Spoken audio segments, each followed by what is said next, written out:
దేవుడి కుటుంబంలో చేసిన ఆశ్చర్యకరమైన కార్యాలను బట్టి ప్రభువును మనం రెండు చేతులెత్తి స్తోత్రాలు చెల్లిద్దాం.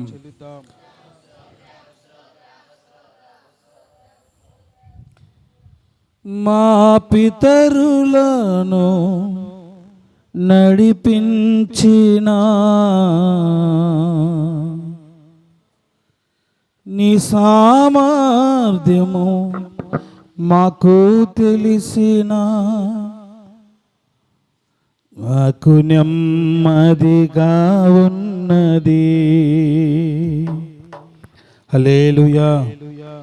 మన ప్రభువైన యేసుక్రీస్తు పరిశుద్ధ నామములో ఈ కుటుంబ ఆశీర్వాద ప్రార్థనా కూడికి చేరువచ్చిన మీ అందరికి కూడా నా హృదయపూర్వకమైన వందనాలు.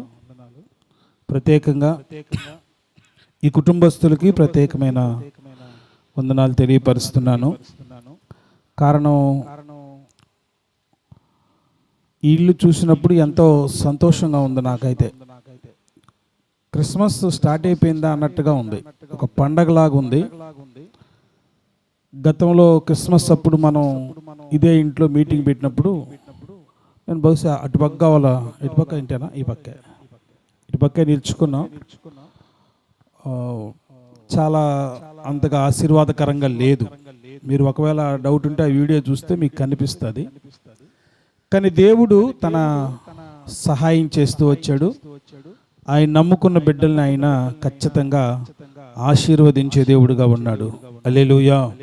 కుటుంబంలో ఎన్నో శోధనలు వచ్చాయి, అనారోగ్యము ఒక పక్క, రకరకాల సమస్యలు, కుటుంబ సమస్యలు, కొన్ని ఆత్మీయంగాను అనారోగ్యకరంగాను ఎన్నో రకాలైన ఇబ్బందులు వచ్చాయి. కానీ దేవుడు తన దక్షిణ హస్తము చేత ఈ కుటుంబాన్ని నడిపించినందుకు గట్టిగా చప్పట్లు కొడుతూ ప్రభువును మహిమపరుద్దాం. హల్లెలూయా. దేవుని వాక్యాన్ని ధ్యానం చేసుకుందాం. మార్కు సువార్త 6వ అధ్యాయం 48వ వాక్యాన్ని మనం ధ్యానం చేసుకుందాం. Book of mark chapter 6. అప్పుడు వారికి గాలి ఎదురైనందున ధోని నడిపించుటలో వారు మిక్కిలి కష్టపడుచున్నారు. చాలు చాలు చాలు. మరొకసారి చదువుతారా ఎవరైనా? ఇంకొకరు చదువుతారా?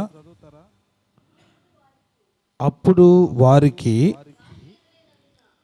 గాలి ఎదురైనందున ధోని నడిపించుటలో వారు మిక్కిలి కష్టపడుచున్నారు. లూకా సువార్త 8వ అధ్యాయం 28వ వాక్యాన్ని కూడా 23వ వాక్యాన్ని కూడా మనం చదువుకుందాం. 23వ వాక్యాన్ని కూడా మనం చదువుకుందాం. వారు వెళ్ళుచూ ఉండగా ఆయన నిద్రించెను. అంతలో గాలి వాన సరస్సు మీదకు వచ్చి దోనె నీళ్లతో నిండినందున వారు అపాయకరమైన స్థితిలో ఉన్నారు. నిర్గమకాండము 14వ అధ్యాయం 15వ వాక్యాన్ని కూడా మనం చదువుకుందాం. అంతలో యెహోవా మోషేతో, నువ్వు నాకేలా మొరపెట్టుచున్నావు? సాగిపోండి అని ఇశ్రాయేలీయులతో చెప్పుము. ప్రార్థించుకుందాం. మమ్మల్ని మిక్కిలిగా ప్రేమించినటువంటి మా తండ్రి, మీ పాదములకు వందనాలు, స్తోత్రాలు చెల్లిస్తున్నాం ప్రభువా. ఈ రాత్రి కాల సమయంలో ప్రభువా, మా సహోదరుడు నాయన తండ్రి దావీదిని, తన సహోదరి రెబెకాని మీరు ప్రేమించి ఇచ్చినటువంటి చక్కటి గృహాన్ని బట్టి స్తోత్రాలు. వాళ్ళ కుటుంబంలో, వాళ్ళ వ్యక్తిగత జీవితంలో ఎన్నో రకాలైన శోధనల గుండా నడిపించబడినప్పుడు మీరు తోడయ్యండి, ఆ బిడ్డలను నడిపించినందుకు స్తోత్రాలు చెల్లిస్తూ, నాయన వాక్యమయ్యున్న దేవా మీరు మాతో మాట్లాడి మీ ఘనమైన నామానికే మహిమ తెచ్చుకోమని యేసు పరిశుద్ధ నామములో ప్రార్థన చేసి అడిగి వేడుకొనుచున్నాము తండ్రి. చెబుదాం ఆమేన్. హల్లెలూయా. మీరందరూ పాటలు పాడుతుంటే నాకు చాలా సంతోషంగా ఉంది. ఒకరిని మించి ఒకరు ఆత్మీయంగా పాడుచున్నప్పుడు నాకు ఎంతో సంతోషంగా ఉంది. దేవుని వాక్యాన్ని మనం గమనించినట్లయితే ఈ మార్కు సువార్త 6వ అధ్యాయం 48వ వాక్యాన్ని మరొకసారి చదువుదాం. Let us read the book of Mark chapter 6 and 48. త్వరగా చదువుతారా? 3 వచనాలే, మీరు మళ్ళీ తీయలేదు, అక్కడే ఉండండి, ఎక్కడికి వెళ్ళొద్దు. అప్పుడు వారికి, చూడండి ఇక్కడ ఒకసారి వినండి, బాగా చక్కగా మీరు వాక్యం వినండి. వారికి గాలి ఎదురైనందున ధోని నడిపించుటలో మిక్కిలి కష్టపడుచున్నారు. ఏమి ఎదురైందంటే వాళ్ళకి గాలి ఎదురైంది. ఇందాక చెప్పాను కదా, రెండోది చెప్పండి, చదవండి. అదేంటి? అది లోకాసు వార్త 8:28 అని చదవండి అమ్మా. 23 చదవండి. వారు వెళ్ళుచుండగా ఆయన నిద్రించెను. అంతలో గాలి వాన సరస్సు మీదకు వచ్చి ధోని నీళ్లతో నిండినందున అపాయకరమైన స్థితిలో పడ్డారు. చాలా జాగ్రత్తగా మనం గమనించినట్లయితే మనం చదివించినటువంటి 3 సందర్భాలు కూడా, మొదటిది గాలి ఎదురైనందున వారు ముందుకు సాగలేకపోతున్నారు. రెండోది మనం చూస్తే గాలి మాత్రమే కాదు, ఇంకోటి ఏంటంట, గాలి వాన 2 ఎదురైనందున వారు ముందుకు సాగడానికి చాలా కష్టపడుతున్నారు, భయపడిపోతా ఉన్నారు. ఈ పాత నిబంధనలో కూడా మనం చూస్తే ఫరో యొక్క కబంధ హస్తాల్లో నుంచి విడిపించబడినటువంటి ఇశ్రాయేలీలు ఎంత తొందరగా కనానికి వెళ్ళిపోతే మంచిదని పరుగులు తీస్తున్నటువంటి ఆ సమయంలో వాళ్ళకి ఎదురుగా అడ్డుగా వారి దారిని పోనివ్వకుండా, వాళ్ళు వెళ్ళలేనటువంటి స్థితిలో వాళ్ళ ప్రయాణం ముందుకి సాగనీయకుండా భయంకరమైనటువంటి ఒక ఇబ్బందికరమైనటువంటి ఒక అడ్డంకి, ఎర్ర సముద్రం అడ్డు వచ్చినప్పుడు వాళ్ళు ఇంకా మేము సాగలేమనుకొని బాధపడుతున్నటువంటి సందర్భాలు ఇవన్నీ కూడా. ఈ 3 సందర్భాల్లో మనం చూస్తే ధోని ముందుకు సాగలేకపోతుంది, ధోని నీళ్లతో నింపబడిపోయింది. ఈ ప్రయాణము వాళ్ళు కొనసాగబడుతున్నటువంటి ఈ శపించబడినటువంటి అనుభవాల్లో నుంచి ఆత్మ సంబంధమైన దేశానికి వాళ్ళు వెళుతున్నప్పుడు అడ్డుగా ఎర్ర సముద్రము అడ్డొచ్చింది. ఇలాంటి వాళ్ళు ఆశీర్వాదకరంగా ఉండాలనుకున్నప్పుడు వారి జీవితాల్లో అనేక రకాలైనటువంటి శోధన, బాధ, ఇబ్బంది, ముందుకు సాగనీయకుండా ఒక భయంకరమైన కష్టం వారికి ఎదురుపడతా వచ్చింది. ఈ 3 సందర్భాల్లో కూడా మనం చూసినట్లయితే వాళ్ళు ఎలాంటి సందర్భాల్లో వాళ్ళు వెళుచున్నా కూడా మన దేవుడు వారిని విడిచిపెట్టలేదు. చప్పట్లు కొడతాం గట్టిగా, హల్లెలూయా. మా పితరులను పాట ఉంటే ఇస్తారా, నడిపించిన నీ సామర్థ్యము మాకు తెలిపిన, నాకు నెమ్మదిగా ఉన్నది, ఎంతో ధైర్యముగా ఉన్నది, నాకు నెమ్మదిగా ఉన్నది, ఎంతో ధైర్యముగా ఉన్నది, మా కాపరివైనందున నాకు ధైర్యముగా ఉన్నది, నా సంపదవైనందున నాకు సమృద్ధిగా ఉన్నది, నిరీక్షణవైనందున నెమ్మదిగా ఉన్నది, ఆశ్రయమైనందున క్షేమముగా ఉన్నది, మా కాపరి. చప్పట్లు నా నాకు ధైర్యముగా ఉన్నది.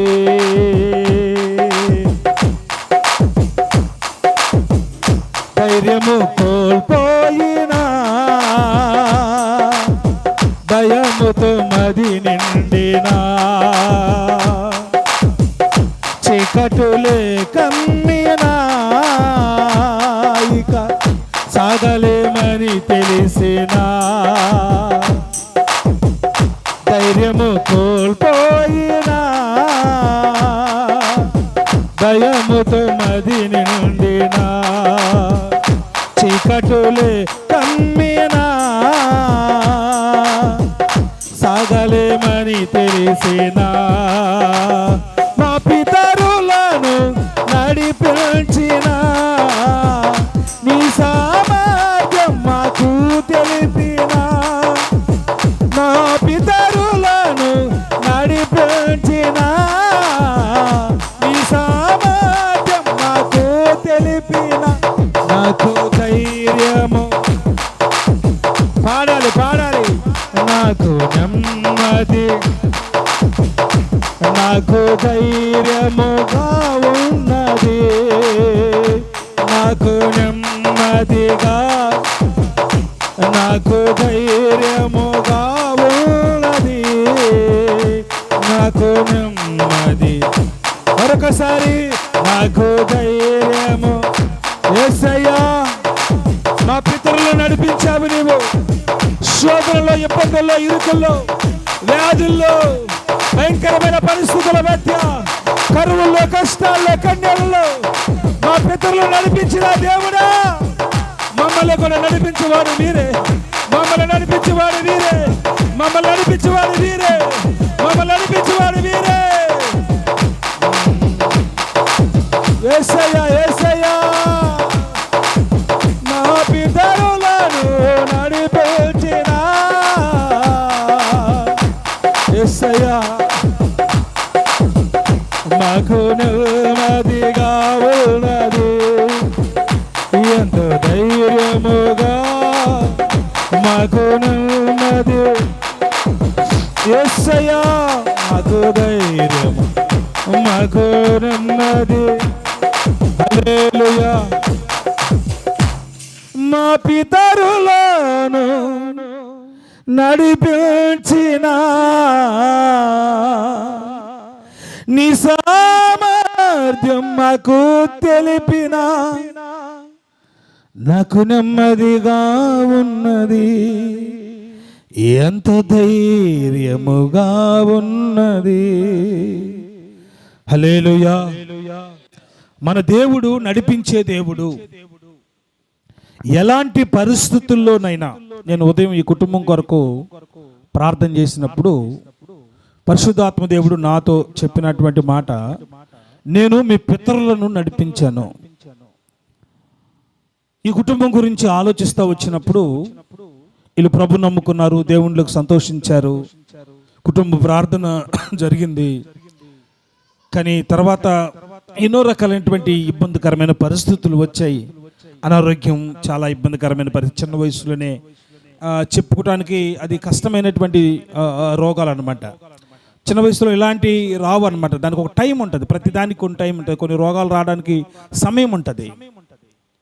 ముఖ్యంగా పెరాలసిస్ కానీ, షుగర్ కానీ, బీపీ కానీ ఇట్లాంటివి రావాలంటే కాస్త టైం ఉంటుంది అనమాట. ఒక 40 సంవత్సరాలు దాటితే కానీ అవి రావు. కానీ ఈ మధ్యలోనే రావడం అనేది కొద్దిగా కష్టకరమైన పరిస్థితి అది. కానీ దేవుడు ఎలాంటి మన దేవుడు అంటే, ఏ పరిస్థితులు గుండా మనం పడిపోయినామో ఆ పరిస్థితుల్లోనే మనం ఉంచకుండా ఆయన నడిపించగలిగినటువంటి దేవుడు ఆయన. హల్లెలూయా హల్లెలూయా. ఈ దేవుని యొక్క వాక్యములు మనం గమనిస్తే మార్కు సువార్తలో మీరు చదవండి మరొకసారి 6వ అధ్యాయం 45 నుంచి కూడా మనం చదివితే కొన్ని విషయాలు మనకు బాగా అర్థమవుతాయి. చదువుతారా? అప్పుడు ఇంకా ఇంకా ముందుకు పనిస్తే, ఇంకా ముందుకి, గాలి కంటే ముందు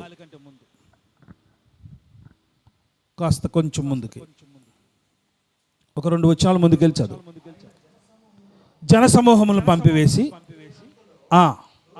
ధోని ఎక్కి అతనినున్న ముందుగా వెళ్ళమని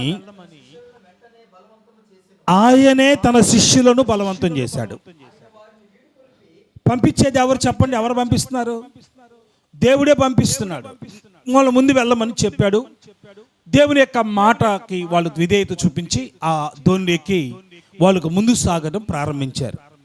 వాళ్ళు ముందుకు సాగిన కొద్ది సమయంలోకే ఏమి ఎదురైందంటే, ఇప్పుడు చదువు, గాలి ఎదురైనందున దోణి నడిపించుటలో మిక్కిలి కష్టపడుచున్నారు. పంపించింది దేవుడే.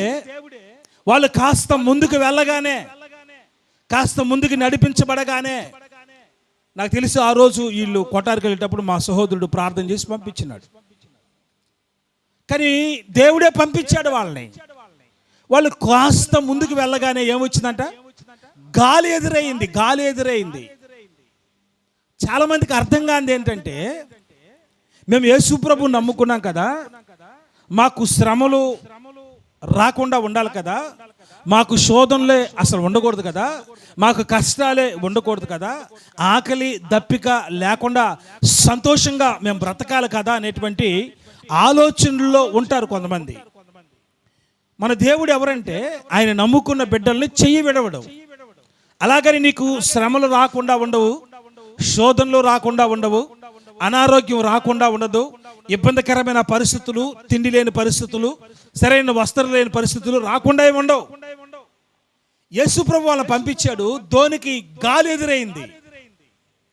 ఆ గాలి ఎదురైనందున వాళ్ళు ముందుకు సాగలేకపోతున్నారు, ముందుకు వెళ్ళలేకపోతున్నారు. చదువు.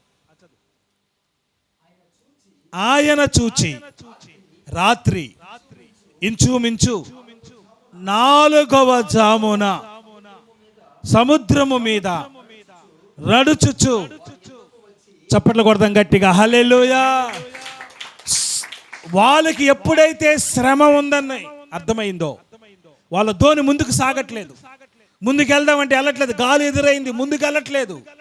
ఆయన 4వ గంటకి యేసు ప్రభు వారు అర్ధరాత్రి చీకటితో అదో సముద్రం మీద వారి కొరకు నడుచుకుంటా వస్తున్నాడు. హల్లెలూయా. మనకు శోధనలు వచ్చాయని దేవుడికి ముందే తెలుసు, మనకు శ్రమలు ఉన్నాయని దేవుడికి ముందే తెలుసు. మన శోధనలో, మన శ్రమల్లో, మన ఇరుకుల్లో మనం నడవలేని పరిస్థితుల మధ్య ఆయనే మనకు ఎదురు పడుతూ వస్తాడు. హల్లెలూయా. ఆయన బిడ్డలకున్న ఆశీర్వాదం ఏంటంటే, వీళ్ళు వెళ్ళలేకపోతున్నారు, ముందుకు సాగలేకపోతున్నారు, ఆయన సముద్రం మీద నడుచుకుంటా వస్తున్నాడు. హల్లెలూయా. వాళ్ళు భయపడినట్లుగా మనం చూస్తాం, తర్వాత వాళ్ళు బెదిరిపోయినట్లుగా మనం చూస్తాం, వాళ్ళు అల్లాడిపోతున్నట్లుగా చూస్తాం. ప్రభు ఏమంటాడు చూడండి, ఆ మాట విని ఏమంటారు? ఏమన్నాడు ఆయన? ఏమన్నాడు? వాళ్ళు భయపడుతున్నప్పుడు,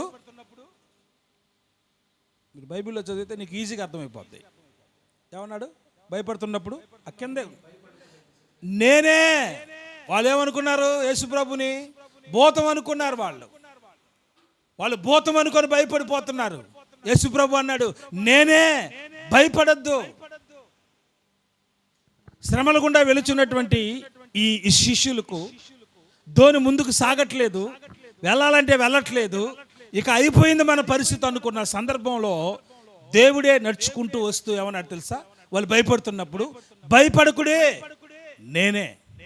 నేనున్నాను, మిమ్మల్ని వదిలిపెట్టట్లేదు, మిమ్మల్ని వదిలిపెట్టి వెళ్ళిపోయాను కాదు, నేను మీతో ఉన్నాను, మిమ్మల్ని పంపించింది నేను మీతోనే ఉన్నాను. ఆయన ఎలాగైనా మన జీవితాల్లో అద్భుతమైన కార్యాలు చేయగలడండి. ఎప్పుడైతే ఈ శిష్యులు భయపడుతున్నటువంటి ఇవ్వలని ధైర్యపరచడానికి ఆయన సముద్రం మీద వచ్చాడు, గాలిని, తుఫాన్ని కూడా ఆయన ఆపాడు. హల్లెలూయా. ఈ కుటుంబం సాగుతున్నప్పుడు, దోణి అనేది ఏంటంటే ఒక కుటుంబం అండి, సముద్రం అనేది ఏంటంటే ఈ లోకంలో మనం కొనసాగుతుంటున్నప్పుడు కుటుంబం మీదకి గాలి వచ్చిందంట. ఏంటండి గాలి అంటే ఏంటి? అదొక శ్రమ, అదొక శోధన, అదొక రకమైన ఇబ్బంది. అది ఆర్థికంగా అంటారా, మానసికంగా అంటారా, శారీరకంగా అంటారా, ఏదో ఒక రకమైనటువంటి ఒక శోధన. ఆ ఇంటి మీద కొట్టింది, ఆ ఇల్లు కాలికి అటు ఇటు ముందుకు సాగలేకపోతుంది. నా ప్రభువు నీళ్ళ మీద నడుచుకుంటా వచ్చాడు. హల్లెలూయా. వాళ్ళు భయపడిపోతుంటున్నప్పుడు అంటున్నాడు, భయపడకుడి, నేనే. ఎందుకు భయపడుతున్నారు? నేనే. వాళ్ళ ధైర్యపరిచి ఏం చేశాడు? ఆ మాటలు చూసినప్పుడు పేతురు కూడా నేను నీళ్ళ మీద నడుస్తానన్నాడు. అయితే విషయం ఏంటంటే మొత్తానికి ఆ భయంలో నుంచి వాళ్ళని విడిపించడానికి దేవుడు దిగి వచ్చాడు. హల్లెలూయా, హల్లెలూయా. రెండో సందర్భం కూడా చూడండి ఒకసారి, మా లూకాసు వార్త 8:23 ఆడు కూడా చూడండి. ఇక్కడ గాలి మాత్రమే కాదంట, చదవాలి మీరు ఫాస్ట్గా. వారు వెళ్ళుచుండగా ఆయన నిద్రించెను, గాలి వాన సరస్సు మీదకు వచ్చి దోనె నీళ్లతో నిండి ఉండెను. వారు అపాయకరమైన స్థితిలో ఉండిరి కనుక ఆయన యొద్దకు వచ్చి ప్రభువా ప్రభువా మేము నశించిపోవచ్చున్నాము చెప్పి ఆయనను లేపిరి. హల్లెలూయా. ఇంతకుముందు వచ్చింది ఏంటండి? ఇంతకుముందు వచ్చింది ఏంటి? గాలి. ఇప్పుడు గాలి వాన. అంటే సమస్య పెరిగిందా? సమస్యలు పెరిగాయా తగ్గాయా? పెరిగింది. దట్టు యేసుప్రభు ఇంకా అక్కడే ఉన్నాడు, దోణిలో ఉన్నాడు. ఇంతకుముందు యేసుప్రభు దోణిలో లేనప్పుడు గాలే వచ్చింది. యేసుప్రభు దోణిలో ఉన్నప్పుడు ఏమొచ్చింది? గాలి వాన రెండు వచ్చాయి. మీరు కలవరపడొద్దు, భయపడొద్దు. ప్రతి ఒక్కరు కూడా మీ కుటుంబంలో ఇలాంటి పరిస్థితులు వస్తాయి, ఇలాంటి ఇబ్బందికరమైన పరిస్థితులు వస్తాయి. మీరేం కలవరపడాల్సిన అవసరం లేదు. ఎందుకని మా పిలుపు గారు పాడుతూ ఉంటాడు ఎప్పుడు ఒక పాట. ఏం పాట అది? కలవరం ఎందుకు దిగులు చందకు. తర్వాత అది కలవరం ఎందుకు? కలవరం ఎప్పుడు వస్తుందంటే తొందరగా భయపట్టే వచ్చేది కలవరం. నిజం కాదు అది. కలవరం ఎందుకు, దిగులు ఎందుకు? ఆయన దోణిలోనే ఉన్నాడు. ఆయన దోణిలోనే ఉన్నందుకు గాలి వచ్చింది, వాన వచ్చింది.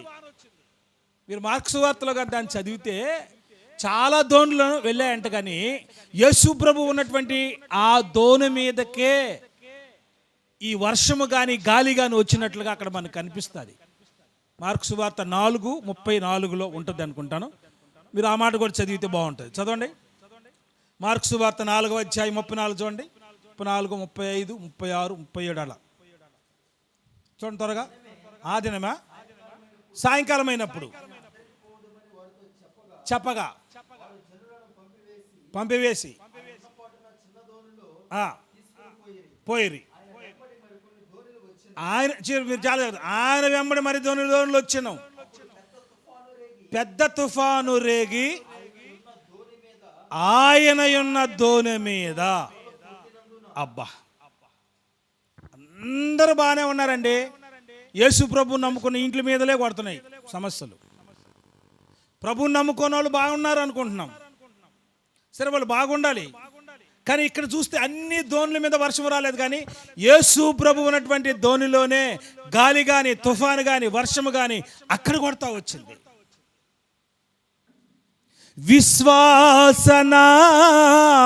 విశ్వాసనావసాగుచు పయనిల్చు సమయాన నా ప్రభు సాతాను సుడిగాలి రేపగా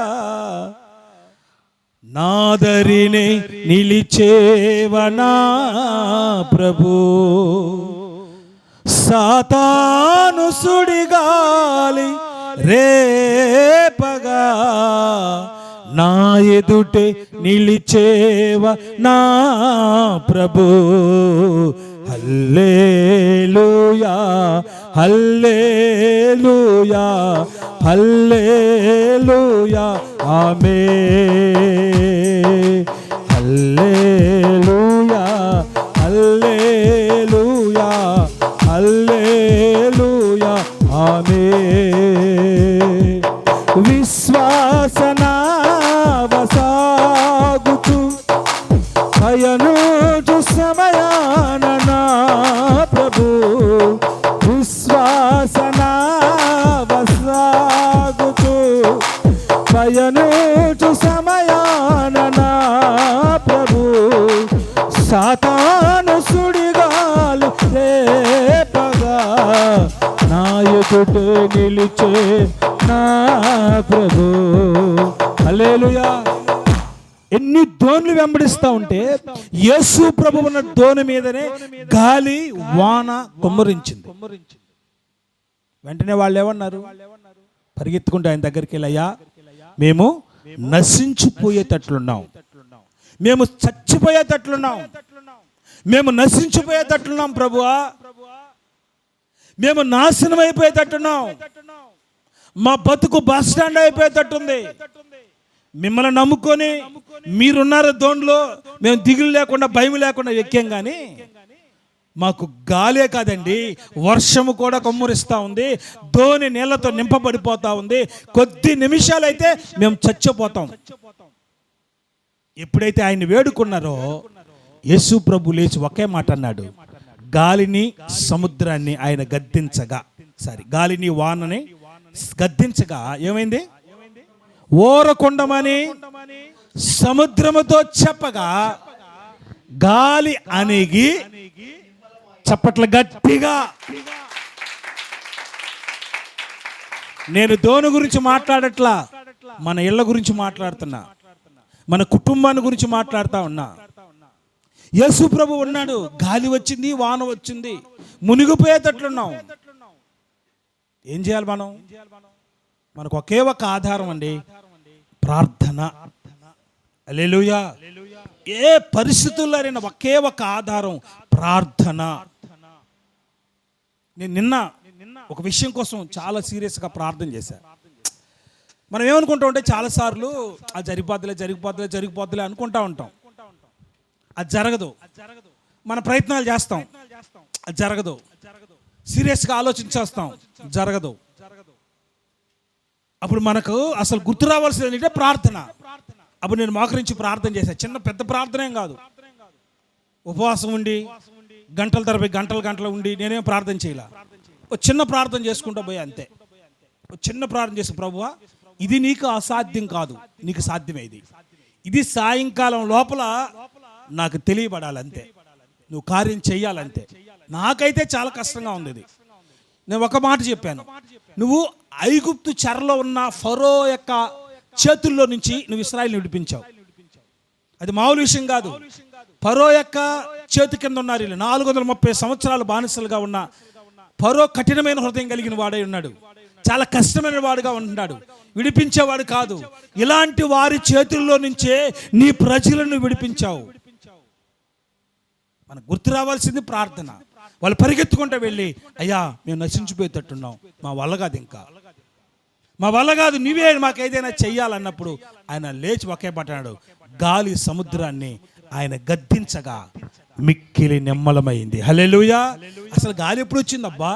వర్షం వచ్చిందా, తుఫాన్ వచ్చిందా అన్నట్లుగా అయిపోయింది అంతే. మన జీవితాల్లో శ్రమలే, శోధనలే ఏదైనా సరే మీరు ఒకటే ఒకటి గుర్తుపెట్టుకోండి, అవన్నీ కలలాగా మార్చబడాలి అంతే. హల్లెలూయా. నీకు ఇంత పెద్ద శోధన వచ్చింది కదా అంటే, అవునా ఎప్పుడు వచ్చిందో పెద్దగా గుర్తులేదన్నది. ఒరే బాబు, నీకు వచ్చి మేమంతా ఏడ్చామరా నీకోసం, నువ్వేమైపోతావు అనుకున్నావు. అవునా, ఓ అప్పుడు కదా 3 నెలల క్రితం, అవునా నేను మర్చిపోయానన్నా. అది అంటే కలలాగా మారాలి మన శ్రమలన్నీ. హల్లెలూయా. మన సమస్యలన్నీ కూడా మనకు గుర్తు లేనట్లుగా అయిపోవాలంతే. వాళ్ళు ఒకే మాట అడిగారు, ప్రభువా మేము నశించిపోయేటట్టున్నాం. ఆయన వెంటనే లేచి ఒకే మాట అన్నాడు, గాలి సముద్రాన్ని గద్దించగా మిక్కిలి నిమ్మలమైందంతే. అసలు వచ్చినట్టే లేదు, అర్థమే కాలేదు. అసలు వర్షం వచ్చిందా ఆగిపోయిందా అన్నట్లుగా మన జీవితంలో, మన కుటుంబంలో మనకు వస్తున్నటువంటి ప్రతి శ్రమలు, శోధనలన్నీ నా దేవుడు నిలిపివేయునుగాక, ఆయన మాన్పివేయునుగాక, నిమ్మలంగా చేయునుగాక. 3 సందర్భం మనం చూస్తే ఇశ్రాయేలు ప్రజలు ఆత్మీయంగా ఎలాలని వెళ్తున్నారు. ఎన్నో సంవత్సరాలు ఈ బానిస బతుకుల్లో ఉన్నారు. 430 సంవత్సరాలు ఈ ఫరో చేతి కింద ఉన్నారు, పాపంలో ఉన్నారు, భయంకరమైన శ్రమల మధ్య ఉన్నారు, శోధనల మధ్య ఉన్నారు. వాటిల్లో నుంచి విడిపిస్తానని దేవుడు చెప్పాడు. వాళ్ళు కూడా ఒప్పుకొని ముందుకు సాగారు అంతే. ముందుకు సాగారు, కానీ వాళ్ళు ముందుకు వెళుచు ఉండగానే వాళ్ళ ఊహకు అందదు, అది వాళ్ళకి అర్థం కాదు. అడ్డుగా వచ్చిందండి, కలవరం ఇచ్చేసింది. వాళ్ళకి కలవరం వచ్చింది తెలుసా? ఎందుకంటే అడ్డు వచ్చింది ఎవరంటే సముద్రం. కాలువ కాదు, నది కాదు, సముద్రం అడ్డొచ్చింది. అసలు ఏం అర్థం కావట్లే. ఎట్లా ఉంటుంది చూడండి. ఒకసారి మేము కొత్తపట్నంకి వెళ్ళాం మీటింగ్ అని. 2 బళ్ళలో వేసుకోపోయాం. పోయి మీటింగు సాయంకాలం 7 గంటలకు బయలుదేరాం. నేనే కదా ముందుగా నడిపించేదే, నాయకుడినే. నేను వస్తా నాకు ఈ ఉత్తరం సైడ్ పోయినప్పుడల్లా పరమటి ఏదో తూర్పు ఏదో కన్ఫ్యూజ్ అయిపోతుంటా. నాకు కొన్నిసార్లు ఈ ఉత్తరం సైడ్ వెళ్ళినప్పుడే కొంచెం కన్ఫ్యూజన్ వస్తూ ఉంటుంది. ఈ దక్షిణ వైపు వెళ్ళినప్పుడే పెద్దగా కన్ఫ్యూజన్ ఉండదు. ఈ ఉత్తరం సైడ్ వెళ్ళినప్పుడే అటు నుంచి వచ్చేటప్పుడు నేనేమనుకోనంటే ఇదే కదా, ఎడం చెయ్యే కదా, ఇటు పక్కే కదా మనం రావాల్సింది అనుకొని మొత్తానికి ఎటు తిరిగానో తెలియదు. మొత్తానికి ఒక గొంతు దగ్గరకు, ఈత మొక్కల దగ్గరకు వచ్చినప్పుడు రోడ్డు ఎట్ట తిరిగానో తెలియదు. మొత్తానికి నా వెనక వీళ్ళు వస్తున్నారు, ఎందుకు వస్తున్నారు వీళ్ళకి తెలియదా, ఎందుకు పోతుండో వీళ్ళకి అర్థం కావట్లా. నేనేమనుకుంటున్నాను, రోడ్లోకి వస్తున్నానేమో బైపాస్కి అనుకున్నా. నేరుగా ముందుకు పోతే 2 పిల్లలు కూర్చున్నారు. ఒక నిశ్శబ్దము, ఒక రకమైనటువంటి వేడి గాలి తోలుతా ఉంది. ఎక్కడికి వచ్చామంటే ఏందనంటే ముందర సముద్రం అన్నారు. అద్రుపోయి అంతే. ఏమైంది అర్థం కాదు. అసలు ముందర సముద్రం అంటే తూర్పు పోయిపోతే సముద్రం, పరమట పక్క వస్తే బైపాస్ వస్తుంది. నేనేమనుకుంటున్నాను, నేను కరెక్ట్గానే పోతాను అనుకొని నేరుగా ఎడబోయానంటే నా సముద్రం కడబోయా. అది నేను ఒక్కనే కాదు, చాలామంది ఉన్నారు కాబట్టి, బండి ఉంది కాబట్టి ఇబ్బంది లేదండి. వీళ్ళు వెళ్ళుచున్నప్పుడు వెనక పరో సైన్యం కూడా దొరుకుంటా ఉంది వీళ్ళని. వీళ్ళు గబగబాలు వెళ్ళిపోవాలి. అదురుగా ఎర్ర సముద్రం వచ్చింది. అంటే ఇకన ఎక్కడికి దాటలేని పరిస్థితి. ముందుకు పోతే చస్తాం, వెనక పోతే చంపబడతాం. ముందుకు వెళ్ళలేము, వెనక్కి కాని పోతే వాళ్ళు ఎట్ట చంపేస్తారు. 2 రకాల శ్రమల మధ్య ఇరుకుంచబడ్డారు ఇశ్రాయేలీలు. చాలాసార్లు మన కుటుంబంలో కూడా అలాంటివి వస్తాయి. ముందుకు వెళ్దామంటే వెళ్ళలేం, వెనక్కి వెళ్దామంటే వెళ్ళలేం. ఏమి చెయ్యాలో మనకు అర్థం కాదు. హిజ్కియా ఏమన్నాడు? యెహోషాపాతు ఒకరోజు ప్రార్థన చేశాడు. ఏం చేయాలో అర్థం కావట్లేదు అతనికి. దినవృత్తాంతాలు చదవద్దు మీరు, 2వ గ్రంథం 20వ అధ్యాయం 12లో ఆ మాట ఉంటుంది, 20లో కూడా కనిపిస్తూ ఉంటాయి. ఏం చెయ్యాలో మాకు అర్థం కావట్లేదయ్యా, మాకు ఏమీ అర్థం కావట్లేదు, ఎటు పోవాలో మాకు అర్థం కావట్లేదు, నీవే మాకు దిక్కు అని చప్పట్ల గట్టిగా హల్లెలూయా హల్లెలూయా. ఏం చెయ్యాలో అర్థం కావట్లేదు వాళ్ళకి. ముందరకు పోదామంటే ఎర్ర సముద్రం, వెనక పరో సైన్యం జరుగుతుంది. ప్రియదేవుని బిడ్డలారా, మనం గుర్తుపెట్టుకోవాలి, మన కుటుంబంలో ఇట్లాంటి పరిస్థితులు వస్తాయి. ఒక పక్క ఆర్థికంగా, ఒక పక్క శరీర సంబంధంగా, ఇంకో పక్క మానసికంగా. ఏం చెయ్యాలో అర్థం కాదు. ఏం చెయ్యాలో అర్థం కాని స్థితిలో మనం ఒకటి ప్రియదేవుని బిడ్డలారా, మనం దేవునికి 2 చేతులు ఎత్తి ప్రార్థించాలి. హల్లెలూయా. ఏ దారి లేనప్పుడు ఆయన ఆకాశములో నుంచి మనకు మార్గాన్ని ఇస్తాడు. వాళ్ళు ఏం చేయాలో అర్థం కావట్లేదు. వాళ్ళు చేసిన పని ఒకటే. వాళ్ళు ఏం చేస్తే తెలుసా? మోషే మీద తిరుగుబాటు చేశారు. భార్య భర్తలు కూడా ఏం చేస్తారు? సమస్య వచ్చినప్పుడు ఒకరి మీద ఒకరు, నీ వల్లే జరిగింది, లేకపోతే ఇంకా మనకు తెలుసుగా, వాళ్ళైతే మోషే మీద తిరుగుబాటు, పాస్టర్గా మీద తిరుగుబాటు చేశారు. అన్నప్పుడు బాగానే ఉంటారు. ఇంట్లో కూడా డబ్బులు లేవనుకోండి, తినడానికి లేవనుకోండి, అప్పుడే ఇద్దరికి శ్రమలు వస్తాయి. కానీ అందరూ కలిసి చేయాల్సిన పని ఏంటంటే మనం ప్రార్థన. హల్లెలూయా. ఈ శోధనలు వచ్చినప్పుడు, ఇబ్బందులు వచ్చినప్పుడు మనం ప్రార్థించాలి. కానీ ఇశ్రాయేలీయులు అలా చేయాల. మోషే మీద తిరుగుబాటు చేశారు, మోషేకు వ్యతిరేకంగా మాట్లాడారు. మేము చచ్చేటట్టున్నాం ఇక్కడ, అయినా సమాధులు లేవని మమ్మల్ని ఎక్కడికి తీసుకొచ్చావా అని గోల్ చేశారు వాళ్ళు. మోషే ఏం చేస్తాడు అర్థం కాక దేవుని దగ్గర ప్రార్థన చేస్తే దేవుడు ఏమన్నాడు? 15 వచ్చిన చూడండి. దేవుడు ఏమన్నాడు? 15 వచ్చిన చదువు. 15 వచ్చిన అంతలో యెహోవా,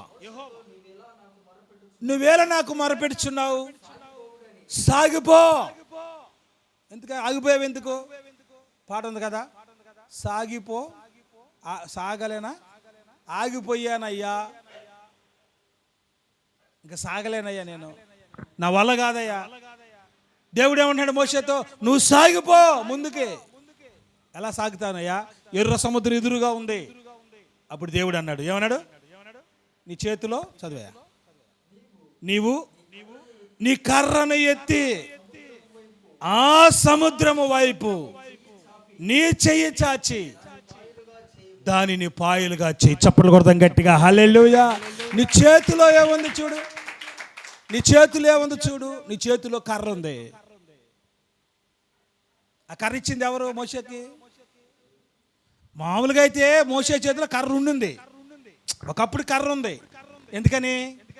ఏం చేస్తా, ఎందుకుంటుంది కర్ర మోషే చేతిలో? ఎందుకుండేది మోషే చేతిలో కర్ర? చెప్పండి బాబు. ఆయన గొర్రె మేపేవాడు కాబట్టి కర్ర ఉండింది. దేవుడు ఏం చెప్పాడు? కర్రని మోషే నమ్మట్లేదని కర్రని ఏమన్నాడు దేవుడు? కింద ఏమన్నాడు? కింద వేస్తే ఏమైంది? అది మళ్ళా ఏం చేశాడు? మోషే పట్టుకోమన్నాడు. అంటే ఆ కర్ర ఒకప్పుడు ఉంది, ఆ కర్ర కాదు, దేవుడు ఇచ్చాడు ఆ కర్రని.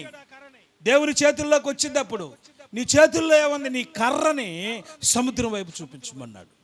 మనకాడ ఏముండదు, కొన్నిసార్లు మనకాడ ఏముండదు, మనకాడ ఉండేది ఒకటే ప్రార్థన. హల్లెలూయా. దేవుని వైపు తిరిగి నువ్వు ప్రార్థించు. ప్రార్థన అందరూ చేయొచ్చు, చెప్తాను కదా, ప్రతి ఒక్కరం చేయగలం మనం ప్రార్థన. ఎప్పుడైతే ఆ చేతిలో ఉన్న కర్రను చూపించాడో ప్రియదేవుని బిడ్డలారా, ఒక్కసారిగా ఎర్ర సముద్రం చేరడం ప్రారంభించింది. హల్లెలూయా. ఓ చిన్న విశ్వాసమే. సముద్రం మాత్రం పెద్దదే. చేతిలో ఉన్న కర్రని ఇలా చూపించాడంతే, ఎర్ర సముద్రం పాయలైపోయింది. ఇశ్రాయేలీలు సముద్రం దాటి ప్రశాంతంగా వెళ్ళిపోయారు. హల్లెలూయా. ఆగిపోతాం అనుకున్నారు వాళ్ళు, సాగలేమనుకున్నారు. మన జీవితంలో, మన కుటుంబంలో కూడా ఎన్నో రకాల శోధనలు, ఎన్నో రకాలైన ఇబ్బందులు, ఎన్నో రకాలైన శ్రమల గుండా మనం వెళుతూ ఉంటాం ప్రియదేవుని బిడ్డారా. అయితే మీరు నమ్మండి, మన దేవుడు మనల్ని నడిపించేవాడే. హల్లెలూయా. ఆయన వెనక్కి తీసుకునేవాడు కాదు. సాగిపో, ముందుకు సాగిపో, ఆగాకు. ఎన్ని పరిస్థితులు వచ్చినా అసలు వెనక తిరగాకో, సాగిపో. ఎప్పుడైతే మనం దేవుని వైపు చూస్తూ సాగిపోతామో, అందుకే మోషే ఏమంటాడు? పౌలు ఏమన్నాడు? ఇంత గొప్ప సాక్షి సమూహం మేఘం వలె మనల్ని ఆవరించినందున సులువుగా చిక్కులు పెట్టి పాప నుండి విడిపించబడి విశ్వాసమును కర్తయు దాన్ని కొనసాగించేవాడినైనా యేసు వైపు చూచుచు మీ ముందున్నటువంటి పరుగు పందెములో ఓపికతో సాగిపోండి.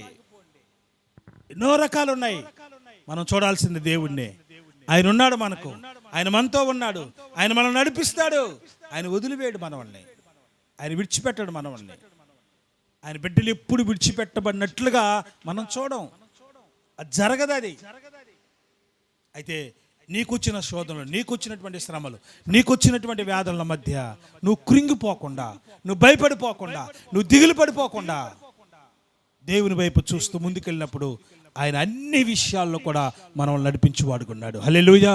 ఈ కుటుంబంలో ఎన్నో శోధనలు వచ్చినప్పుడు, ఇబ్బందులు వచ్చినప్పుడు, ఇరుకులు వచ్చినప్పుడు దేవుడు తన దక్షిణాస్తం ఉంచి నడిపిస్తూ వచ్చాడు. అనారోగ్యాల్లో, బలహీనతల్లోనే కాకుండా వీళ్ళు చూస్తే అసలు ఎట్టుందో చూడండి ఒకసారి. నాకైతే ఆశ్చర్యం వేస్తుంది. ఈ కలర్స్ కూడా ఎవరో మంచి కలర్లో సెలెక్ట్ చేసినట్టున్నారు. ఇంట్లో ఉండే కలరు కంటికి ఈజీగా ఉండాలా, అంటే అప్పుడు నీకు ప్రశాంతంగా నిద్ర కూడా వస్తుంది. కళ్ళకి జిగిజిగ పడుతుంది అనుకోండి, అంటే డిఫరెంట్ కొన్ని కలర్స్ ఉంటాయి అన్నమాట. కంటికి అది కష్టంగా ఉంటాయి కొన్ని కలర్లు. అట్లాంటివి ఇప్పుడు లైట్ ఉంది అనుకోండి నిద్రబారుగా. అలాగే కలర్స్ కూడా సింపుల్గా ఉండాలి లోపల. కాబట్టి చక్కటి కలర్స్ కూడా మన వాళ్ళు ఎవరు మంచిగా సెలెక్ట్ చేసినట్టున్నారు, చక్కగా చేశారు.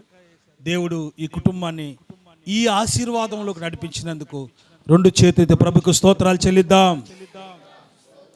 ఈ కుటుంబంలో దేవుడుండి ఇంకా ఏ శ్రమల్లో, శోధనలో కూడా ఆయన దక్షిణ హస్తం ఉంచి ఆయన చక్కగా నడిపించినట్లుగా ప్రభుకు స్తోత్రాలు చెల్లిద్దాం. దేవుని ఆశీర్వాదము ఈ పిల్లలపైన, వీరిపైన ఆయన ఉంచి నడిపించునుగాక. ప్రార్థన చేసుకుందాం. మన మధ్యలో ఉన్న జాన్ వెస్లీ విన్న వాక్యం కోసం ప్రార్థిస్తాడు.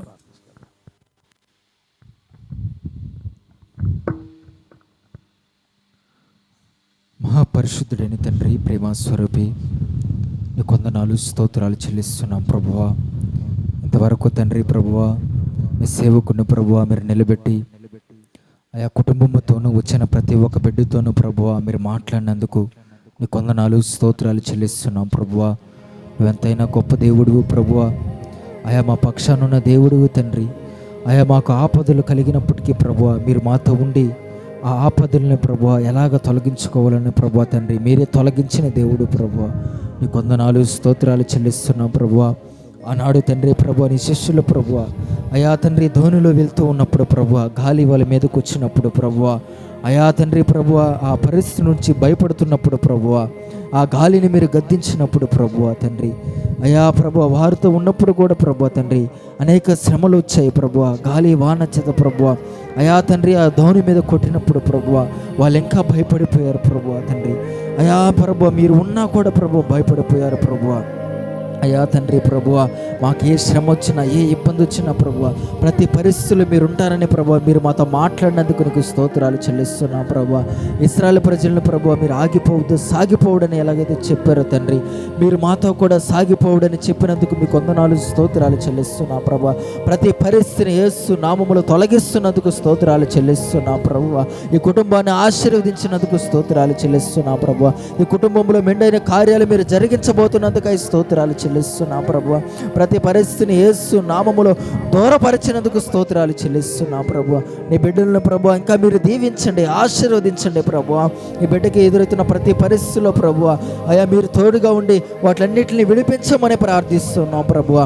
అయా తండ్రి నీకు స్తోత్రాలు చెల్లిస్తున్నాం ప్రభువా. మోషే అయితే ప్రభువా తండ్రి, అయా తండ్రి ప్రభువా అయా కర్ర చూపించినప్పుడు తండ్రి ఆ సముద్రం 2 పాయలుగా ఎలా అయితే చీలిందో ప్రభువా, వాళ్ళందరూ ఇశ్రాయేలు ప్రజలందరూ ఎలాగ దాటిపోయారో ప్రభువా తండ్రి, ఈ బిడ్డలందరూ సాగిపోయేదానికి తండ్రి ఏ పరిస్థితి వచ్చినా ప్రభు ప్రార్థించి నీ యొద్ద ప్రభువా అయా తండ్రి ప్రభు నీ యొద్ద ప్రార్థించేదానికి నీ బిడ్డలకి సహాయము దయచేయమని ప్రార్థిస్తున్నాం ప్రభువ. ప్రతి పరిస్థితిని ప్రభు తండ్రి మీరు అయా తండ్రి జ్ఞాపకం చేసుకునే దేవుడు కనుక తండ్రి ఈ కుటుంబాన్ని ఇంకా మీరు బహుగా ఆశీర్వదించమని ప్రార్థిస్తున్నాం ప్రభువ. అనేక మందికి దీవెనకరంగా ఉన్నట్లు సహాయము దయచేయండి తండ్రి. అయా తండ్రి నీకు స్తోత్రాలు చెల్లిస్తున్నాం ప్రభువ. వచ్చిన ప్రతి ఒక్క బిడ్డ మీరు దీవించండి, ఆశీర్వదించండి. ఈ కుటుంబాన్ని మరొకసారి ప్రభు నీ చేతికి అప్పగిస్తూ అయా తండ్రి ప్రభు చిన్న ప్రార్థన ప్రభు అయా నీకే సమర్పిస్తూ నజరేయుడైన యేసు పరిశుద్ధమైన నామములో ప్రార్థించి వేడుకుంటున్నాం ప్రభు తండ్రి.